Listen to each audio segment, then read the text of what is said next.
नमस्कार साथियों, आप सभी का हार्दिक स्वागत है आपके अपने YouTube चैनल कुंडलवाल स्टडी में। आज हम एक नया टॉपिक स्टार्ट कर रहे हैं जिसका नाम है राजस्थान के भौतिक प्रदेश। इससे पहले यदि आपने पिछले वीडियोस नहीं देखे हैं तो आई बटन पर या चैनल पर जाके देख सकते हैं। तो चलिए स्टार्ट करें। तो सबसे पहले भौतिक प्रदेश को देखने से पहले सबसे पहले देखते हैं कि आखिर भौतिक प्रदेश होता क्या है। तो इसकी डेफिनेशंस देखते हैं, यानी जो भौतिक प्रदेश है वो किसको कहेंगे। तो भौतिक प्रदेश क्या होगा, इसकी डेफिनेशन देखते हैं। सबसे पहले तो डेफिनेशन होगी कि पृथ्वी के धरातल पर स्थित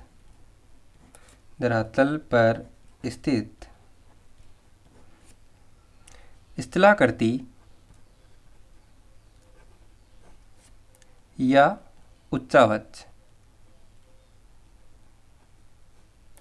अब स्थलाकृति या उच्चावच में क्या क्या आते हैं, जैसे पर्वत, पठार, मैदान, मरुस्थल आदि।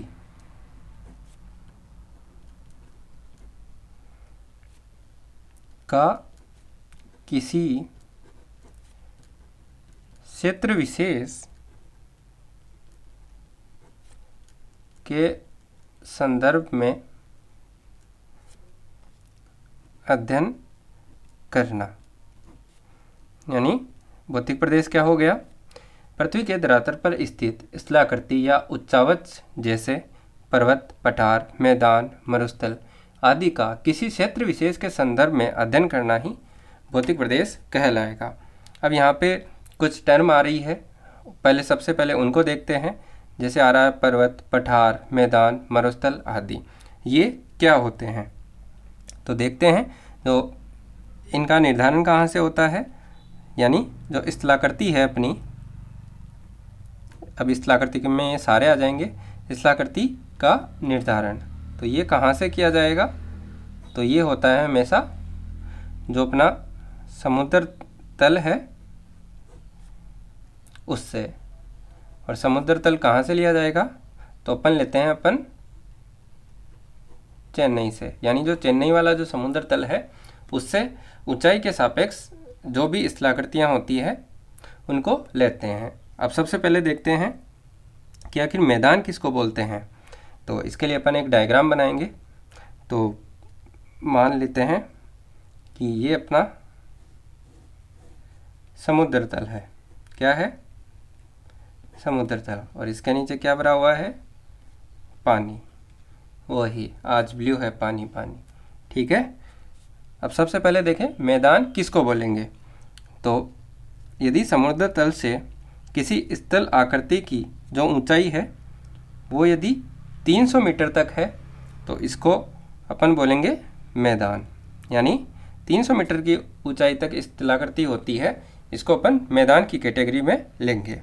इसके बाद में बात करें, यदि स्थलाकृति की जो ऊंचाई है वो 300 से तो ज़्यादा और 600 मीटर तक है तो वो कैटेगरी आ जाएगी पठार की। यानी उस समय अपन उस स्थलाकृति को बोलेंगे पठार। अब बात करें पहाड़ किसको बोलते हैं, तो पहाड़ की कैटेगरी में आएगी यदि स्थलाकृति की जो ऊंचाई है वो 600 मीटर से अधिक और 1800 मीटर से कम हो तो वो आता है पहाड़ की कैटेगरी में। और यदि अपन बात करें जिस स्थलाकृति की जो ऊंचाई है वो समुद्र तल से 1800 मीटर से ऊंची हो, 1800 मीटर से अधिक है, तो वो कौन सी कैटेगरी में आता है, तो वो आता है पर्वत की कैटेगरी में। यानी अपन ने देख लिया है मैदान, पठार, पहाड़ और पर्वत। यदि आपसे डायरेक्ट क्वेश्चन भी पूछ सकता है कि मैदान की जो ऊंचाई है वो समुद्र तल से कितनी होती है, तो उस समय आ जाएगा 300 मीटर तक। पठार की ऊंचाई पूछ ले तो वो 300 से 600 मीटर तक, पहाड़ की आ जाती है 600 से 1800 मीटर तक, और पर्वत की आ जाती है 1800 मीटर से अधिक। अब जैसे देख लें, अरावली की उत्पत्ति के समय ऊंचाई कितनी थी, वो थी 2800 मीटर। ये अरावली की उत्पत्ति के समय ऊंचाई ये कितनी थी? 2800 मीटर। अब बाद में क्या हुआ? अपर्दन हुआ, अपर्दन और अपक्षरण। इसकी वजह से वर्तमान में कितनी है? तो वर्तमान में अरावली की लंबाई कितनी, वो लंबाई क्या, ऊंचाई कितनी है? तो ये कितनी बच गई है? Only 930 metre. और इसीलिए ये अवशिष्ट पर्वत की श्रेणी में आ चुका है, अवशिष्ट पर्वत की श्रेणी में। ठीक है, अब देखते हैं राजस्थान के भौतिक प्रदेशों का निर्धारण सबसे पहले किसने किया था। तो देख लेते हैं। तो राजस्थान का सबसे पहले जो वर्गीकरण है ये किया था प्रोफेसर, सर्वप्रथम जो वर्गीकरण है वो किया था प्रोफेसर वी.सी. मिश्रा ने। और कब किया था? ये किया था 1967-68 में। अब वर्गीकरण क्या था? तो कुछ थीसिस या बुक तो लिखी होगी, तो उनकी बुक का नाम था राजस्थान का भूगोल। ठीक है, बुक का नाम है राजस्थान का भूगोल। और इसने कितने भागों में बांटा?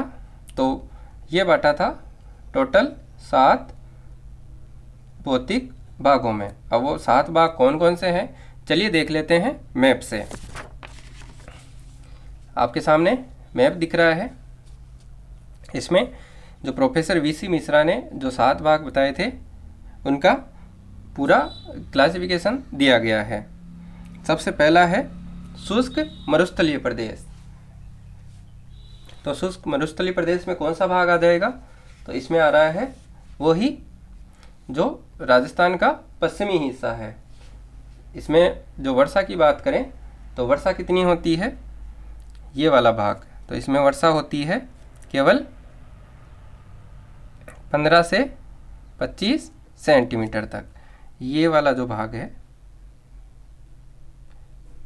ये मैं जो लाइनें बना रहा हूँ बड़ी बड़ी, यह आ जाएगा शुष्क मरुस्थलीय प्रदेश में।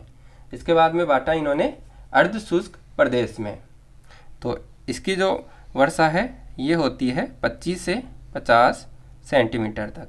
ये लगभग जो ओरिजिनल भौतिक प्रदेशों का वर्गीकरण है उससे मिलता जुलता ही है, बस 4 की जगह इन्होंने 7 कर दिए थे। तो अर्ध शुष्क मरुस्थलीय प्रदेश में ये वाला भाग आता है, यहाँ से लेके यहाँ तक वाला। इसको अपन डैश डैश से दर्शा देते हैं। इसके ज़िलों की बात करें तो इसमें कौन कौन से ज़िले आ जाएंगे? इसमें आता है जालोर, पाली, जोधपुर, नागौर, झुंझुनू और जो चूरू का कुछ हिस्सा। फिर इन्होंने बांटा एक नहरी क्षेत्र में। जो तीसरा जो वर्गीकरण दिया इन्होंने, इसमें बांटा राजस्थान को नहरी प्रदेश में। अब नहरी प्रदेश में कौन कौन से ज़िले आते हैं? तो नहरी प्रदेश में ज़िले आते हैं गंगानगर, बीकानेर और जैसलमेर का उत्तरी भाग। टोटल 3 ज़िले आते हैं। और यहाँ पे वर्षा की बात करें तो ये पश्चिमी मरुस्थल का ही भाग है, तो यहाँ पे भी 15 से 25 सेंटीमीटर वर्षा होगी। फिर बांटा इन्होंने जो चौथा पर्वतीय प्रदेश है ये है अरावली पर्वतीय प्रदेश। जो ओरिजिनल भौतिक प्रदेशों का विभाजन है उसके लगभग सेम है। इसमें वर्षा की बात करें तो इसमें आता है 30 से 60 सेंटीमीटर वर्षा की। और इसमें जो क्षेत्र है वो कौन कौन से आ जाते हैं? इसमें आ जाते हैं उदयपुर, कुछ हिस्सा डूंगरपुर का। उसके बाद करें दक्षिणी पूर्वी पाली वाला। ठीक है, इसके बाद में बांटा इन्होंने पूर्वी कृषि औद्योगिक प्रदेश में, और इसमें ये लगभग हिस्सा आता है। इसकी बात करें तो यहाँ की जो वर्षा है वो होती है 50 सेंटीमीटर से अधिक। इसके बाद में इन्होंने जो 5वां छठा पार्ट बांटा वो कौन सा था? वो था बीहड़ प्रदेश, बीहड़ या चंबल बीहड़ प्रदेश। इसमें कौन कौन से ज़िले हैं? तो इसमें है धौलपुर, करौली और सवाई माधोपुर। और यहाँ की बात करें, यदि वर्षा की बात करें तो ये 50 सेंटीमीटर से अधिक, यहाँ भी 50 सेंटीमीटर से अधिक ही है। ठीक है। और जो लास्ट पार्ट इन्होंने बांटा वो कौन सा बच गया? वो बच गया दक्षिणी पूर्वी कृषि प्रदेश। और यहाँ पे भी वर्षा की बात करें तो ये भी 50 सेंटीमीटर से अधिक जो वर्षा है वो वाला क्षेत्र आएगा। और यहाँ की जो ज़िलों की बात करें तो यहाँ ज़िले आ जाएंगे डूंगरपुर का पूर्वी भाग, बांसवाड़ा, चित्तौड़गढ़, कोटा और झालावाड़। और इसके अंदर यदि पूछे कि जो लावा पठारी प्रदेश और विंध्यन है वो किसके अंतर्गत आएगा, तो यह आएगा दक्षिणी पूर्वी कृषि प्रदेश में। तो अपन ने देख लिया कि जो वीसी मिश्रा ने जो 7 भागों में बांटा था वो कौन कौन से हैं? शुष्क मरुस्थलीय प्रदेश, अर्धशुष्क मरुस्थलीय प्रदेश, नहरी प्रदेश, अरावली पर्वतीय प्रदेश, पूर्वी कृषि औद्योगिक प्रदेश, बीहड़ प्रदेश और दक्षिणी पूर्वी कृषि प्रदेश। इनके आपको बस ओनली नाम याद रखना है, इससे ज़्यादा आज तक कभी नहीं पूछा गया है कि आपको ये वर्षा जिले, ये बिल्कुल भी नहीं पूछा है। बस आपको एक आइडिया होना चाहिए कि कौन सा स्थान कहाँ पे है, इसके ज़िले वगैरह कुछ भी नहीं याद रखना है। इसके बाद में यदि देखें कि इसके बाद में वर्गीकरण किसने किया, तो इसके बाद में वर्गीकरण किया और वो कब किया गया, तो देखते हैं। जो दूसरी बार है,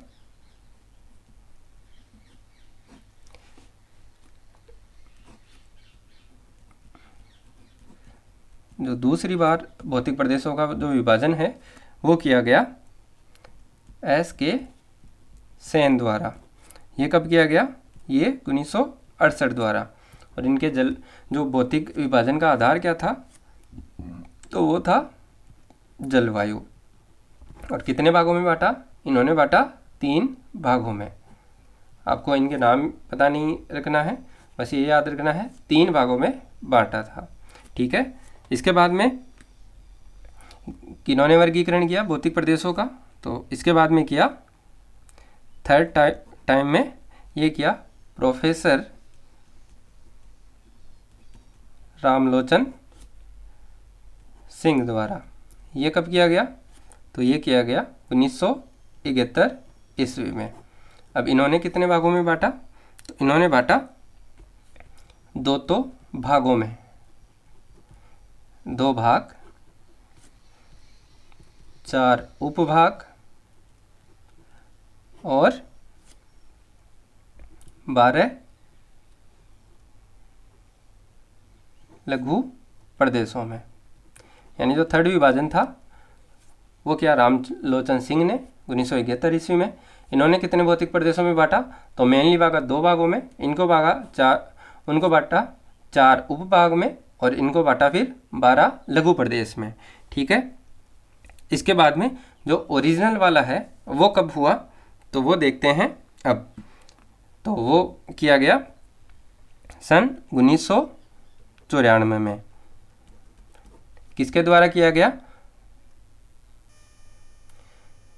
तो ये किया गया डॉक्टर हरिमोहन सक्सेना और प्रोफेसर तिवारी द्वारा, जो आज भी अपन यूज में लेते हैं। तो इनके वर्गीकरण का जो आधार था वो क्या था? तो इन्होंने 2 वर्गीकरण के आधार पे जो भौतिक जो प्रदेश हैं उनको बांटा। तो ये बांटा भौगोलिक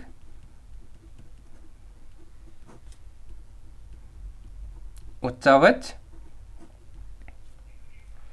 व संरचना के आधार पर, संरचना के आधार पर।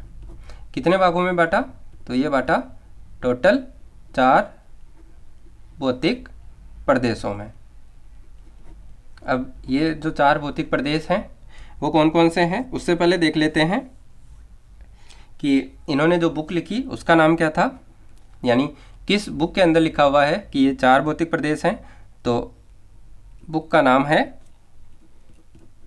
राजस्थान के प्रादेशिक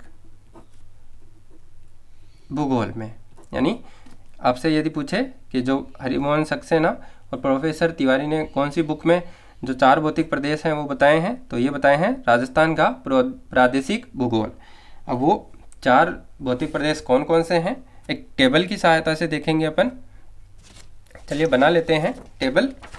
तो सबसे पहला लिख लेते हैं राजस्थान के भौतिक प्रदेश, ये लगा लिया अपन ने हेडिंग। तो सबसे पहले इन्होंने बांटा, जो पहला भौतिक प्रदेश है ये है पश्चिमी मरुस्थलीय प्रदेश। लिख लेते हैं पश्चिमी मरुस्थलीय प्रदेश। तो दूसरा है वो किस में बांटा, तो ये बांटा अरावली पर्वतीय प्रदेश में। तीसरा इन्होंने जो डिवाइड किया राजस्थान के भौतिक प्रदेशों को, ये किया पूर्वी मैदानी प्रदेश में। और जो चौथा है यानी जो अंतिम प्रदेश है ये बांटा इन्होंने दक्षिणी पूर्वी पठारी प्रदेश में। अब इन्होंने आगे सब भाग और डिवाइड किए, यानी अपन देखें जो पश्चिमी मरुस्थलीय प्रदेश है ये फिर 2 भागों में और डिवाइड हो जाता है। पहला होता है शुष्क मरुस्थल और दूसरा है अर्ध शुष्क मरुस्थल। अर्ध शुष्क मरुस्थल। फिर अपन ने अध्ययन के लिए जो शुष्क मरुस्थल है इसको फिर से 2 भागों में बांट लिया। अब वो 2 भाग कौन कौन से हैं, तो पहला भाग है